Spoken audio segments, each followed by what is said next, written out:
Beneath the glamour of the Golden Age lay a profound truth.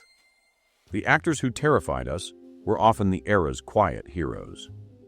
Discover the astonishing compassion hidden behind the sinister smiles of Hollywood's greatest, from the actor who saved a life to the monster who founded a union.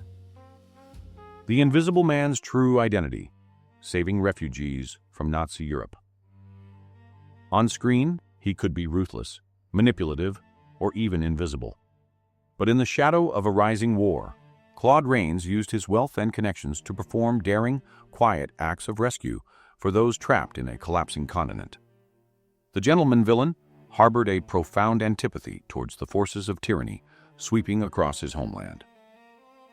Born in London in 1889, Rains endured a childhood marked by grueling poverty. He overcame a notable speech impediment through relentless training, forging the velvety cadence that defined his persona. These hardships instilled in him a powerful empathy for the dispossessed. When the crisis escalated, the dark shadow cast by the German war machine awakened a fierce moral urgency. Rains leveraged his unique position in Hollywood to become a silent benefactor. His heroism was conducted with the discretion of a master spy.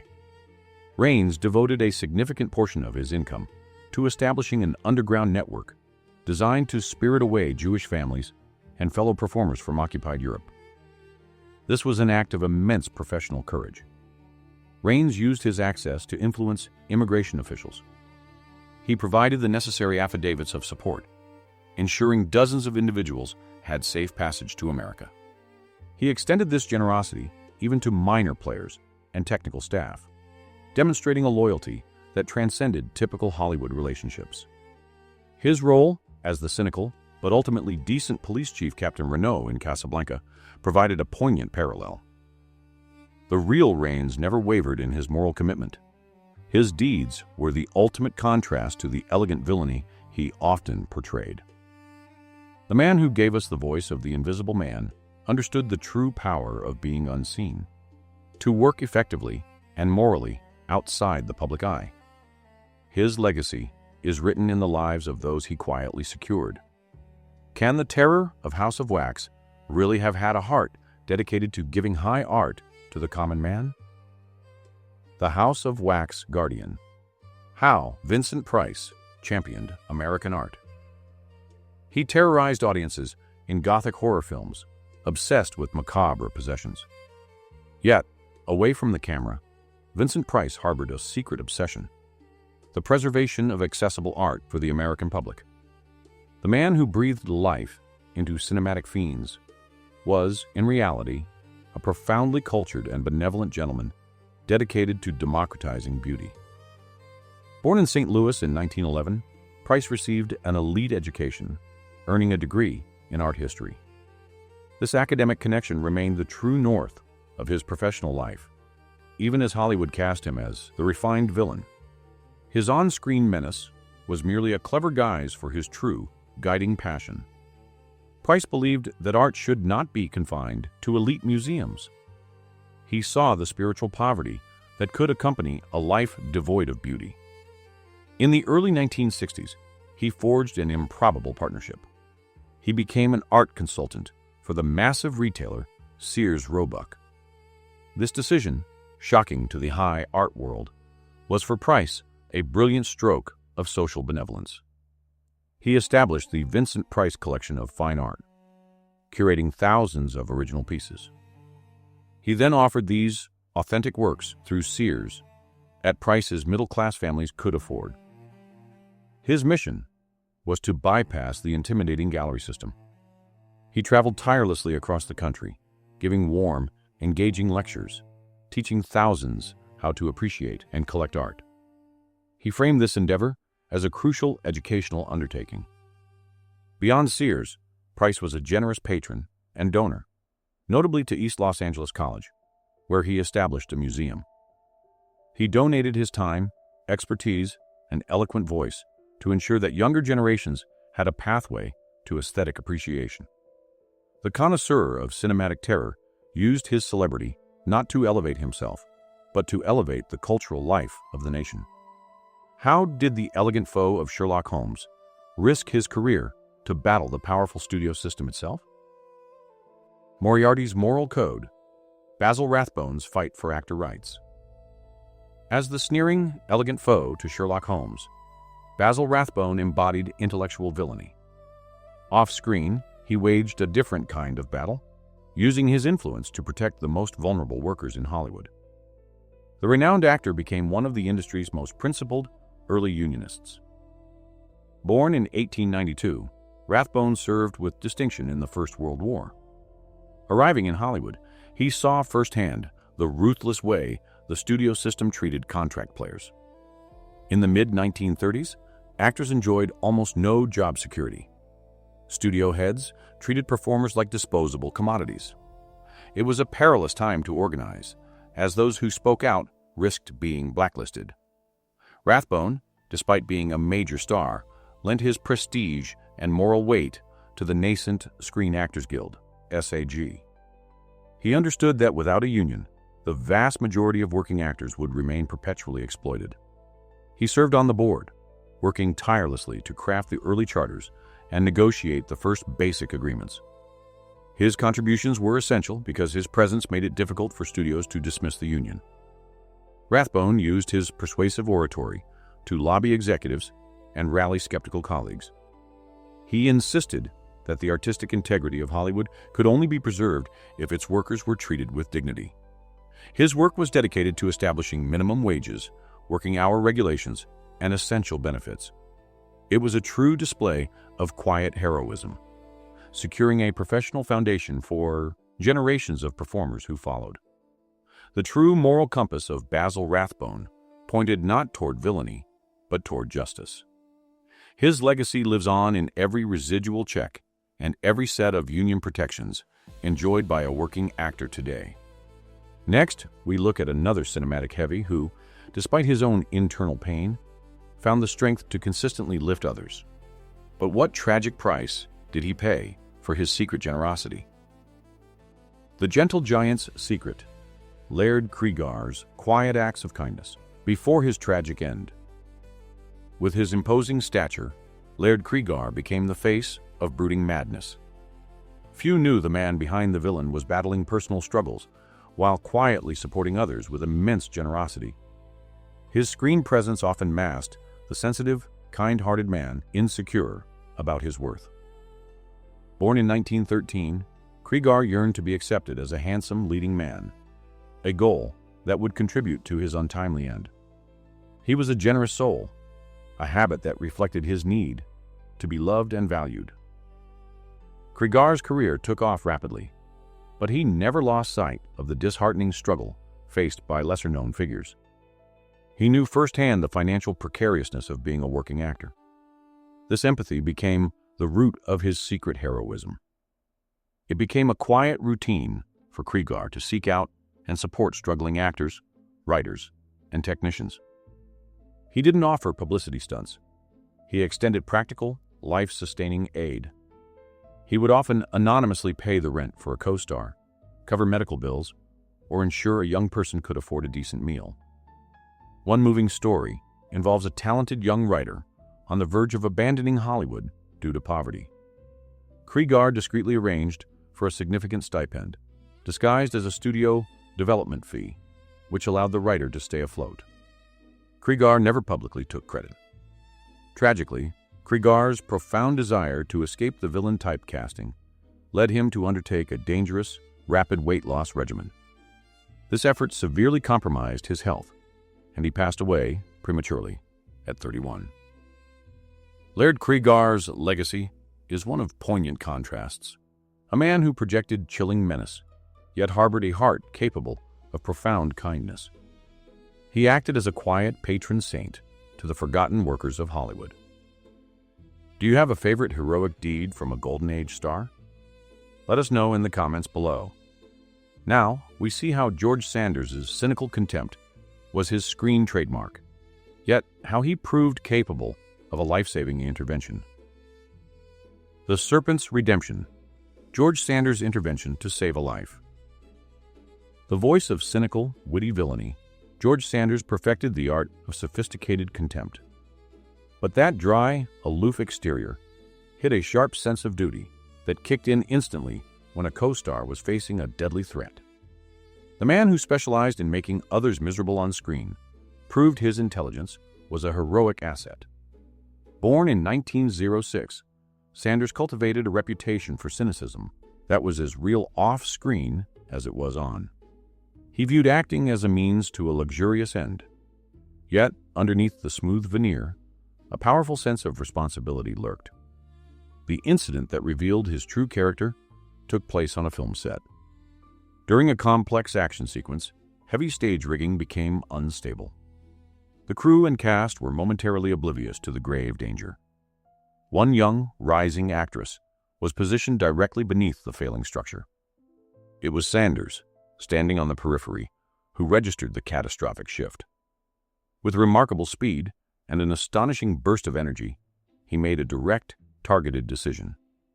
Sanders swiftly moved toward the actress, grabbing her arm and pulling her sharply away just moments before the massive rigging crashed down.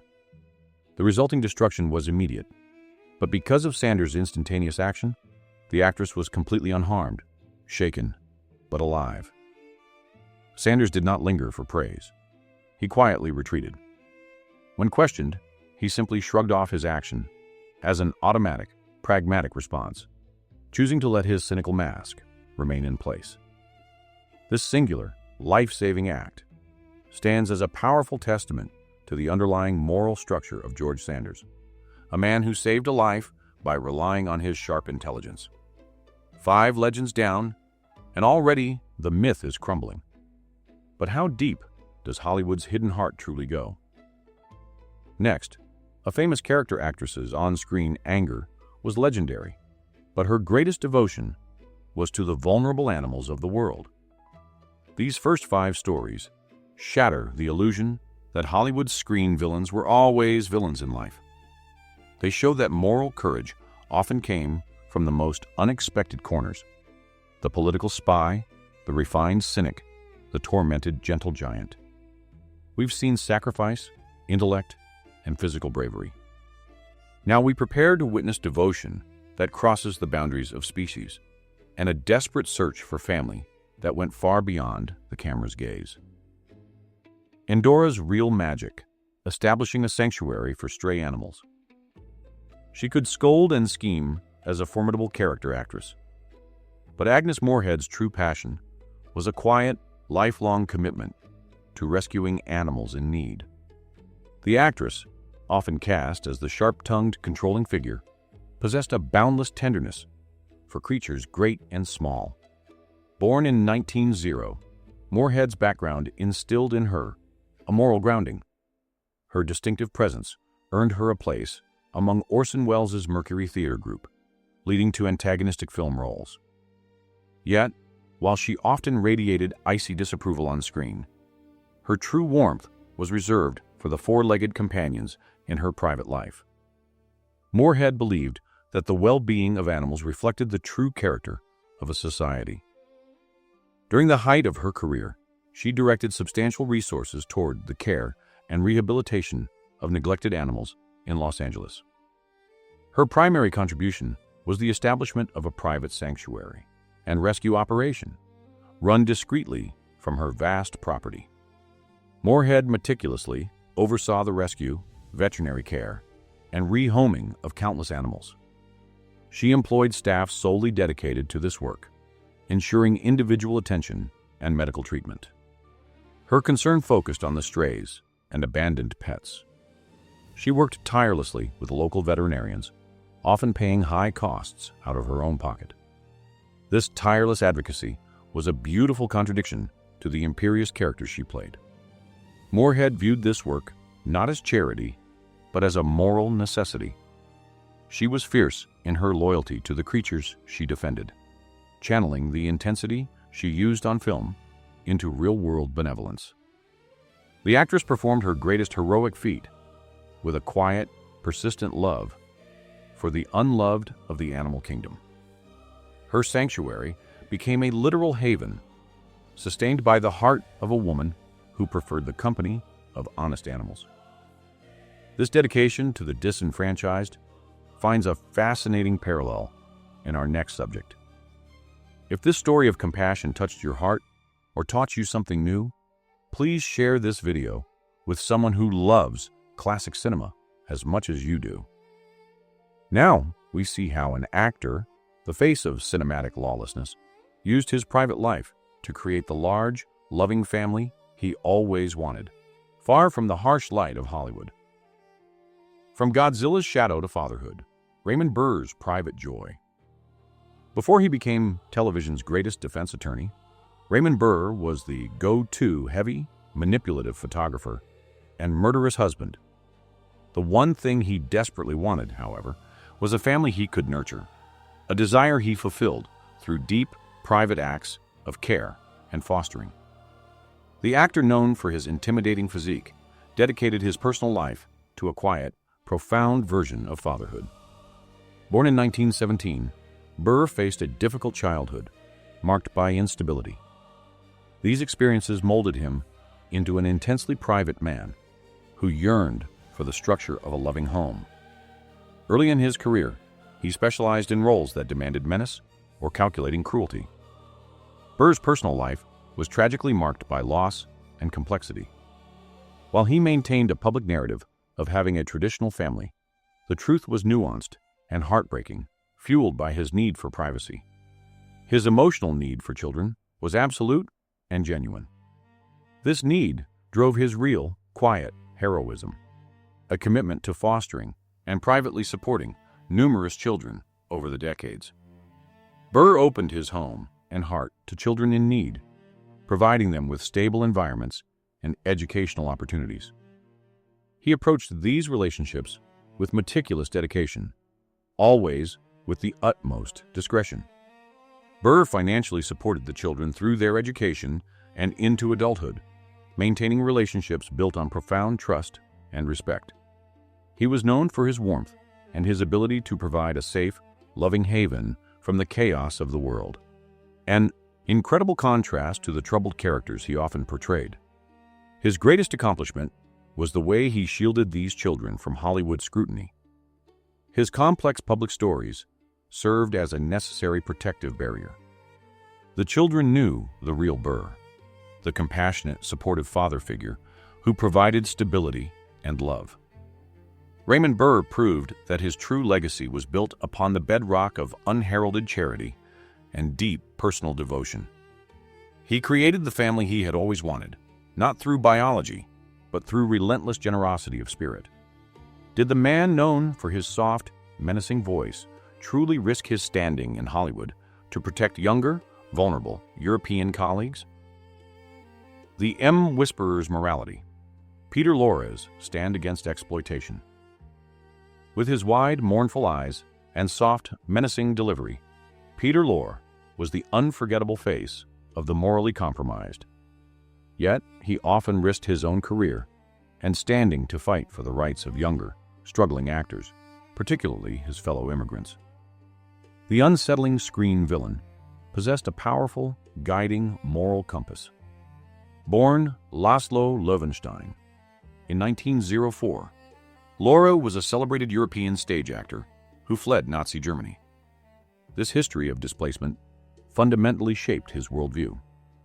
He understood intimately the desperation of new arrivals who were vulnerable to the exploitative practices of the studio system. Once established as a reliable character actor and cinematic heavy, Lorre used his influence to quietly become an advocate for the voiceless. He saw talent and vulnerability in the fresh faces arriving from Europe and recognized how easily they could be taken advantage of. Lorre's heroism was defined by his willingness to engage in the delicate, often confrontational, process of standing up to powerful studio executives. He didn't just offer sympathy, he offered practical, professional intervention. He would use his relationships with key directors and producers to mediate disputes, ensuring that younger actors received proper billing and fairer compensation. For many of his protégés, Lorre was a lifeline. He provided a crucial bridge between the overwhelming studio bureaucracy and the isolated artist. His actions were impactful because he was an insider who was willing to spend his own political capital. This intervention was rare and often drew the subtle ire of those in control. Yet Laurier remained steadfast. His greatest gift was the shield of his reputation. By lending his name and presence to a newcomer's cause, he often forced studios to reconsider unfair practices, protecting careers. The man who played the fearful and the fearsome proved to be a beacon of ethical conduct. Peter Lorre's legacy is one of compassion for the refugee and the underdog, an enduring testament to the belief that true strength lies in defending the vulnerable. Frankenstein's heart, Boris Karloff's crucial role in Sadji's birth. The name Boris Karloff is synonymous with the undead, the grotesque, and the monstrous. But it was his work as a respected, kind gentleman that helped establish one of the most important protective organizations in Hollywood, the Screen Actors Guild. The man who wore the heavy boots of Frankenstein's creature quietly walked the picket lines for justice. Born William Henry Pratt in 1887, Karloff spent years in grueling poverty and obscurity. He understood the brutal economic realities facing actors, the long hours, the arbitrary contracts, and the constant fear of unemployment. This history fueled a deep commitment to fairness. In the 1930s, actors had virtually no rights regarding their working conditions. Recognizing this injustice, Karloff joined the small, courageous group of major stars who secretly began to organize a professional union. Karloff's involvement was critical because his massive fame lent immediate legitimacy to the fledgling Screen Actors Guild, SAG. When he removed the monster makeup, he revealed a gentle, articulate, and immensely respected professional. His presence at early meetings provided an essential counterweight to the studio bosses. He was particularly passionate about protecting the working conditions for character actors and stunt performers. He fought tirelessly to ensure that union protection extended to everyone on the set. Karloff's heroism was defined by his persistence in a period of great professional danger.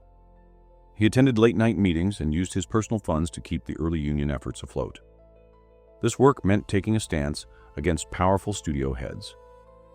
It is a wonderful cinematic irony that the man who embodied the most isolated figure in literature, Frankenstein's creature, was instrumental in creating a collective body designed to protect and unify thousands. His quiet dignity helped force the studios to recognize SAG. The indelible images of Boris Karloff as a cinematic monster endure, yet the greater reality is that he was a benevolent guardian of the working actor. Next, how did Captain Bligh use his immense theatrical authority not for harm, but to secretly nurture the careers of struggling artists? Captain Bligh's true compass, Charles Laughton's mentorship of aspiring artists. From the mutinous Captain Bligh to the Hunchback of Notre Dame, Charles Laughton excelled at portraying complex, sometimes cruel, and often obsessive men. His true passion, however, was quietly fostering creative genius in others.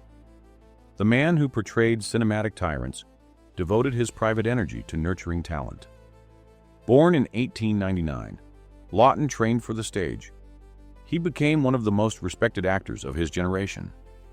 Despite his achievements, he remained perpetually shy and insecure, finding his greatest peace in the company of creative individuals. Laughton, alongside his wife, Elsa Lanchester, recognized the brutal difficulty of breaking into the arts without financial backing. They viewed it as a waste of human potential when genuine talent was forced to wither due to economic hardship. This led them to establish an informal mentorship program that ran from their home for decades. Their residence became an unofficial conservatory for aspiring artists. Laughton offered practical, monetary support, often given with the utmost secrecy. He used his funds to pay for tuition, subsidize living expenses, and fund early-stage productions. Laughton's approach was hands-on and deeply personal. He would critique scripts, coach performances, and instill discipline. He encouraged his students to be uncompromising in their artistic vision. His actions provided a safe harbor for dozens of emerging figures who might have otherwise been lost to despair. He offered validation and the quiet, persistent belief in their abilities. This was the work of a true hero of the arts. The commanding figure who terrified crews on the Bounty was, in private, a warm-hearted teacher. Charles Laughton's legacy is found in the enduring success of the artists whose careers he quietly saved and nourished. 10 surprising deeds revealed, and yet the most courageous sacrifice is still ahead. Now, what did the actor who played Major Strasser in Casablanca do on his immigration papers that risked his entire fortune to defy Hitler? From the labor unions championed by Basil Rathbone and Boris Karloff to the artistic integrity defended by Charles Laughton, we've seen how these iconic villains became Hollywood's structural backbone. But the battle was not always against the studios. Sometimes it was against global evil. The next story proves that some actors paid an extraordinary price for their convictions. Major Strasser's sacrifice. Conrad Veidt's stand against Hitler. In Casablanca, he played the chillingly detached Nazi Major Strasser. But in real life, Conrad Veidt was one of the first and most fervent anti-Nazi actors in Hollywood, a stand that cost him dearly and revealed his profound moral courage. The handsome, dark-eyed actor chose principled defiance over professional safety. Born in 1893, Veidt was a celebrated star of German silent cinema. His early career coincided with the liberal, artistic culture of Weimar Germany, fostering values that stood in direct opposition to fascism. When the National Socialist Party gained power, Veidt, whose wife, Felicitas, was Jewish, recognized the profound danger immediately. He left Germany, knowing his career and his life were at stake. The ultimate display of his moral commitment came when he formally emigrated to Britain. Before he left, the German authorities threatened retribution. Veidt, however, refused to be cowed. On his official British documentation, where he was required to list his religion, Veidt famously wrote, "Jude," the German word for Jew. He did this, despite being a Gentile, an extraordinary act of solidarity. This public statement was a direct, dangerous affront to the totalitarian regime. His choice to identify himself with the targeted population was an immense personal sacrifice. The Nazi regime responded by seizing his assets and banning all his films. He arrived in Hollywood with limited funds. Despite his hardship, he continued his heroic efforts. He tirelessly worked in anti-Nazi productions, often typecast as the very villains he despised. He recognized that playing the enemy in film was a valuable contribution to the Allied war effort. He donated substantial portions of his salary to war charities. Conrad Veidt's legacy is defined by his willingness to choose humanity over security. He used the glamour of his screen persona to finance his moral battles. His defiance was a courageous, open stand against unprecedented evil. Now, we turn to another defiant artist. How did this director's on-screen anger and ruthlessness translate into a heroic defense of artistic freedom against the overwhelming power of the studios? The great illusionist, Erich von Stroheim's lifelong fight for artistic integrity. The very definition of the ruthless, aristocratic villain, Erich von Stroheim, was often the architect of his own downfall. Yet, his struggles were driven by a heroic, uncompromising commitment to art, defending the director's vision against the commercial machine. The man whose screen image suggested arrogance was truly a martyr for cinematic integrity. Born in 1885, he immigrated to the United States and crafted a fictional aristocratic background. He was a pioneer of the medium, a writer, director, and actor whose early works were groundbreaking in their realism.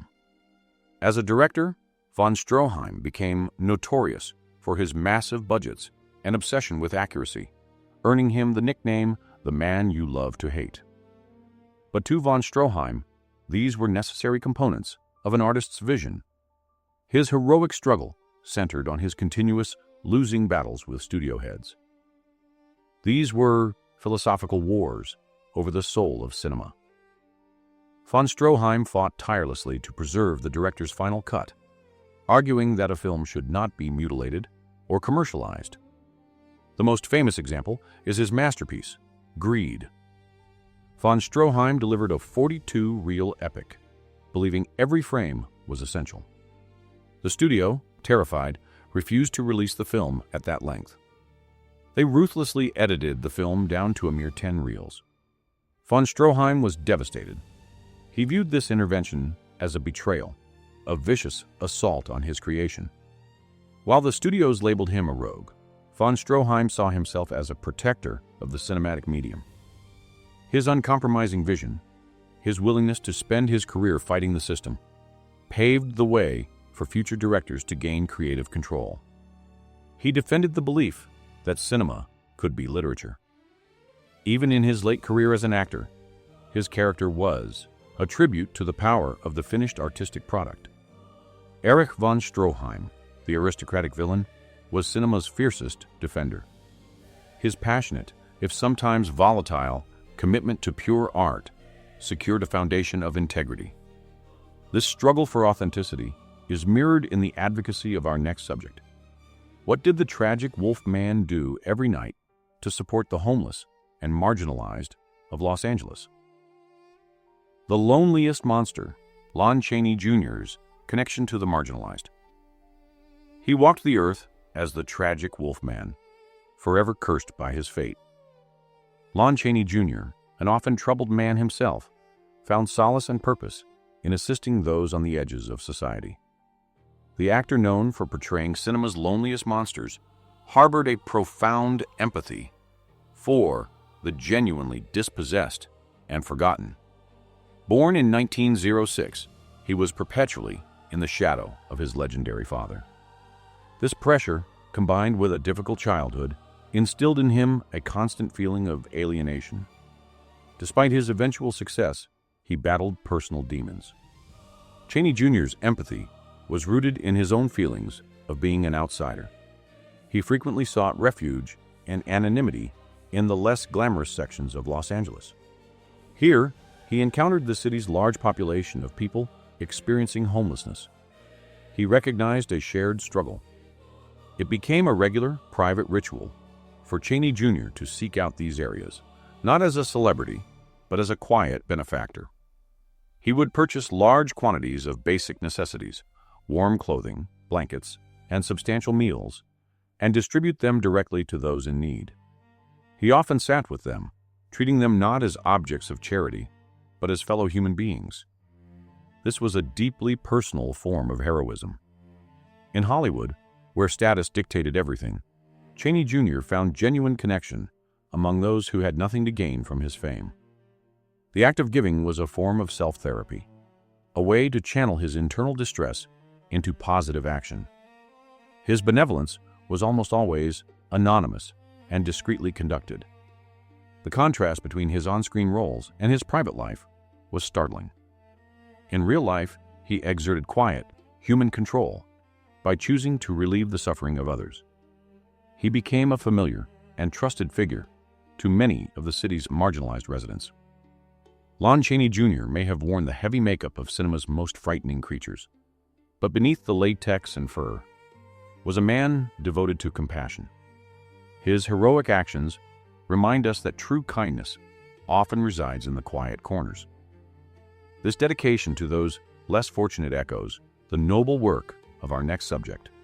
What powerful fight did this supporting character actor wage for authentic representation in Hollywood?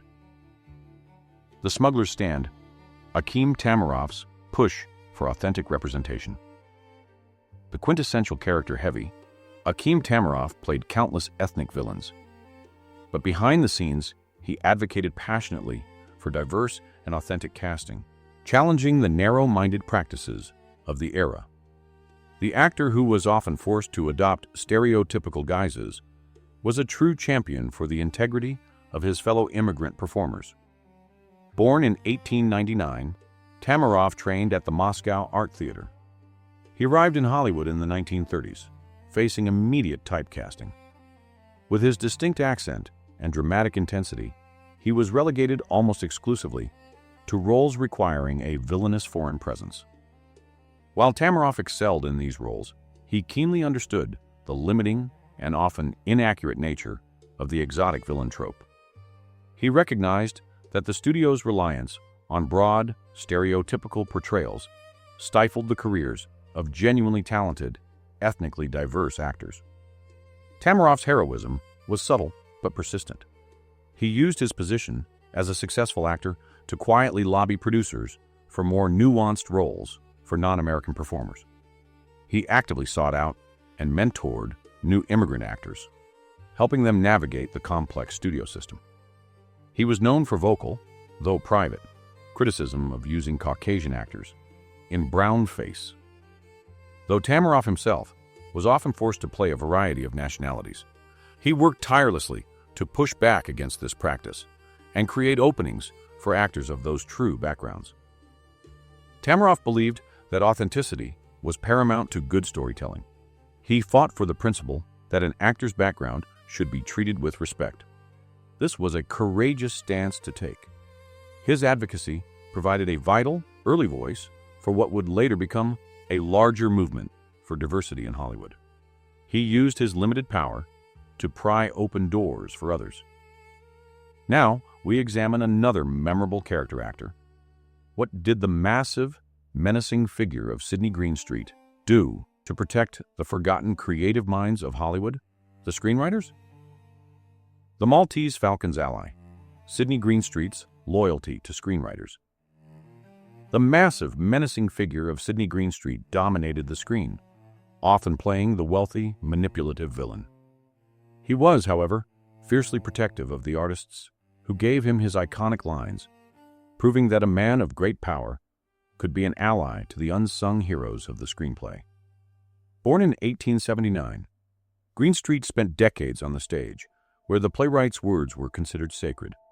This background instilled in him an unwavering respect for writing. He arrived late to Hollywood as a highly paid character actor. In the studio system, screenwriters were often treated as disposable, invisible staff. The credit disputes and financial exploitation of writers were common, yet few actors were willing to risk their standing by defending them. Greenstreet's unique form of heroism lay in his consistent and vocal advocacy for writers' rights. Leveraging his formidable presence, he made it a personal mission to ensure the screenwriters he worked with were treated fairly. He understood that the quality of his own performance was entirely dependent on the brilliance of the script. He made it a habit of demanding to meet the writers. More importantly, he would often use his leverage to pressure studios to provide accurate and prominent screen credit to the writers. He believed firmly that creative collaboration required mutual respect. Furthermore, Greenstreet often worked to make sure writers received proper financial compensation. His actions stood in stark contrast to the greed his characters often embodied. This lobbying helped chip away at the studio system's disregard for creative forces. Greenstreet's loyalty stemmed from his deep theatrical roots. His efforts contributed significantly to the growing pressure for stronger unionization for writers in Hollywood. The elegant villain was secretly hoarding a different kind of treasure, the respect and dignity of the writers' community. 15 astonishing stories uncovered, but the quiet fight for decency continues. Next, how did the smooth, dancing gangster, George Raft, risk exposure to save the children of his old, difficult neighborhood? We have traversed from the secretive rescues of Claude Rains to the union battles of Boris Karloff, and now we move into the realm of profound personal charity. These final 5 stories reveal the actors whose greatest commitment was to securing the future, whether through finances, patriotism, or the silent protection of family. Scarface's soft side, George Raft's unforgotten roots. George Raft, the smooth, dancing gangster, had a real-life history intertwined with the criminal underworld. Yet he never forgot the poverty of his youth, and he gave back generously to the neighborhood that made him. The actor who epitomized cinematic lawlessness performed quiet acts of charity that changed the lives of countless children. Born in 1895 on the harsh streets of Hell's Kitchen, New York City, Raft grew up in grinding poverty. His early years were spent hustling and dancing, forming acquaintances who would later rise to notoriety. This background gave him an authentic swagger that Hollywood would eagerly capitalize on. Despite his immense success, Raft maintained a fierce loyalty to his old neighborhood. He understood that without a chance to escape, the children of Hell's Kitchen were destined for struggle. This profound connection became the motivation for his most heroic, unpublicized efforts. Raft's generosity was meticulously discreet and anonymous. He refused to attach his famous name to his donations. He funneled substantial amounts of money into local youth centers, community athletic programs, and vocational schools in the areas he once roamed. His aim was simple: to provide a safe, structured alternative to the street life he knew so well. He ensured these organizations had the resources to keep their doors open, offering supervision and positive role models. He was, in effect, trying to save the youth of his community from the very circumstances that had shaped his own screen persona. Raft's personal connection to the mob often created complications. However, his devotion to his commitment to the welfare of his neighborhood remained absolute. The funds he provided offered a crucial glimmer of hope. George Raft's unforgotten youth empowered him to act as a silent guardian for the next generation. His secret acts of kindness provided a lifeline for children needing a fresh start. This quiet generosity is echoed by our next subject. How did the high society snob, Clifton Webb, use his private financial acumen to protect his colleagues from poverty in their final years? Mr. Belvedere's benevolence, Clifton Webb's financial foresight for others. He specialized in the snobbish, fastidious, and utterly contemptible character. But Clifton Webb was also a financial pragmatist with a deep sense of loyalty, using his wealth and acumen to secure the livelihoods of struggling colleagues.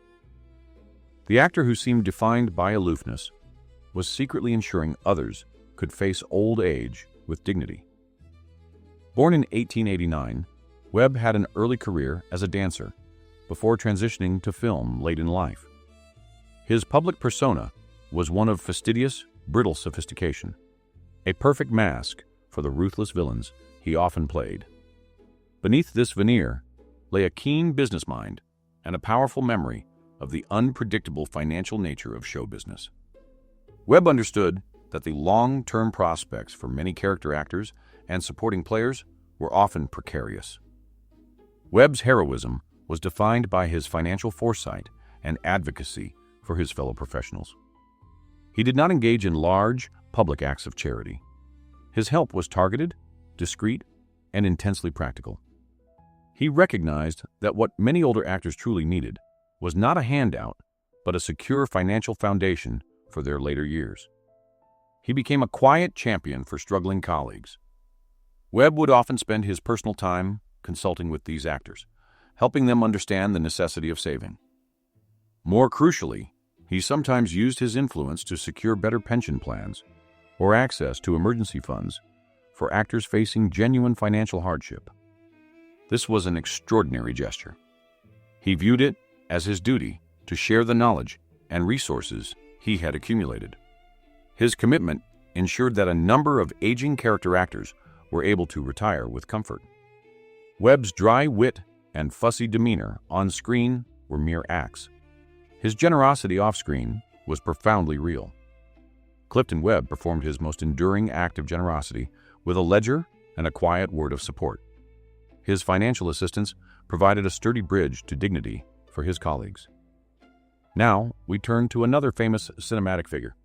How did the glamorous, rebellious femme fatale, Jane Russell, use her image as the perfect cover for her massive, lifelong mission to adopt orphans? The outlaw's true calling, Jane Russell's lifelong adoption mission. Jane Russell was the definition of the sultry, rebellious femme fatale. Her real-life legacy, however, was dedicated to changing the lives of countless children across the globe, revealing a powerful maternal instinct beneath her dazzling glamour. The actress, known for her provocative image, performed decades of profound, heartfelt humanitarian work. Born in 1921, Jane was raised in a highly religious and structured home. Her daughter's sudden explosive fame created a stark contrast between her public persona and her private values. Russell was a deeply principled, spiritual woman. Russell's heroic mission stemmed from a profound personal challenge. After years of trying to have a biological family, she turned to adoption. This experience opened her eyes to the immense need among international children who faced massive bureaucratic hurdles. Her personal struggle morphed into a public, compassionate crusade. Russell channeled her star power into this cause. Recognizing the complex legal and logistical barriers to international adoption, she co-founded the World Adoption International Fund, WAF. The organization was a tireless professional operation dedicated to rescuing and rehoming children. Her work was hands-on and relentless. She traveled extensively, personally meeting with government officials and orphanage directors to cut through the red tape. Russell used her celebrity to open doors that were firmly closed to others, demonstrating that her fame could be a powerful tool for compassion. WAF's greatest achievement was its focus on international and inter-country adoption, creating a pathway for thousands of orphaned children to find loving American homes. Russell understood that the true harm of being an orphan was the lack of permanence and love. She worked to provide just that, fighting for the principle that every child deserved a safe and supportive family. Russell's commitment to WAF never waned throughout her career. The image of the bold, confident movie star was perfectly blended with the compassionate humanitarian. Her work provided a literal salvation for thousands of children. The queen of the cinematic femme fatale proved that her greatest legacy was not carved on the silver screen, but written in the hearts of the children she helped bring home. This display of profound patriotism and public service is now contrasted with the work of our next subject. How did the actor known for playing the devil himself dedicate his final years to supporting the nation during wartime? The Grinning Ghost's patriotism, Walter Houston's tireless war effort. Whether as the chilling gold prospector or the sinister villain, Walter Houston could command attention with a single, knowing smirk. During World War II, he devoted that powerful presence to public service, tirelessly working to support the nation's war effort. The accomplished actor, often cast as a man motivated by greed, put his body and career on the line for his country. Born in 1883, Walter Houston was a veteran of the vaudeville stage. He was celebrated for his immense versatility, capable of portraying everything from Abraham Lincoln to the devil. Houston was, in private, a deeply committed patriot. When America entered the Second World War, Hollywood mobilized its stars. Walter Houston, already well into his 50s, took on a staggering commitment. His heroism lay in the sheer physical and emotional toll he willingly undertook for the cause. Houston spent virtually the entirety of the war years touring, selling war bonds and stamps. His goal was to persuade ordinary Americans to invest their savings in the war effort. He used his magnificent voice and compelling stagecraft to great effect, mixing patriotic pleas with popular songs. It is estimated that Houston personally helped raise hundreds of millions of dollars in war bonds, a monumental contribution. His time was freely given. Beyond selling bonds, he also traveled to entertain the troops. This was demanding work for an aging actor, yet Houston viewed the fatigue as a small sacrifice. He channeled his ability to command attention into a national call to action. The man, known for characters driven by self-interest, demonstrated an exceptional level of selflessness and personal sacrifice. He was instrumental in galvanizing civilian support. Walter Houston's dedication to his country stands as an enduring testament to his private virtue.